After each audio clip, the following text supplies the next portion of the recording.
পার্কে যেতে গিয়ে রেলের গেটের কাছে যে কি হলো ভিডিওটা পুরো দেখো। চলো বলছো গাইস, দুপুর বেলাতে প্ল্যান হয় আমার বন্ধুর আর একটা কাকুর কি ডুমজুর নীলাঞ্জনা পার্কে যাওয়া। তাই আমরা তিনজনে রেডি হয়ে বেরিয়ে পড়লাম। যেতে যেতে সামনে দেখলাম কি রেলওয়ে স্টেশনের গেট পড়ে গেছে, তাই ওইখানে একটুখানি দাঁড়িয়ে বাইকে করে আমরা তিনজনে একটা লং ড্রাইভ করলাম। তারপর অনেক দূর লং ড্রাইভ করার পরে পৌঁছে গেলাম ডুমজুর নীলাঞ্জনা পার্ক। পার্কের ভেতরে এন্ট্রি নিতেই আমাদের প্রথম হাল্কের সাথে দেখা হলো।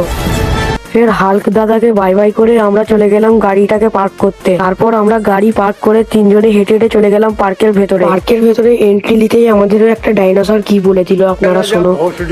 ফের ডাইনোসরের কথা শুনে আমরা চলে এলাম একটা বড় লেকের কাছে। লেকে এসে দেখি সবাই বোট চালাচ্ছে, তাই আমি এদের বোট চালানো দেখি একটুখানি আগে চলে গেলাম। আগে এসে দেখি একটা ডোবা থেকে কুমির উঠে তার পেট ভরা লেগে একটা শিকার করছে কুমির। কুমিরের শিকার দেখার পরে আমরা তিনজনে চলে গেলাম ফটোশুট করতে। জায়গাটা বেশ ভালোই ছিল, মাঠের মতো, তাই আমরা তিনজনে ভালো ভালো কিছু ফটোশুট করে নিলাম।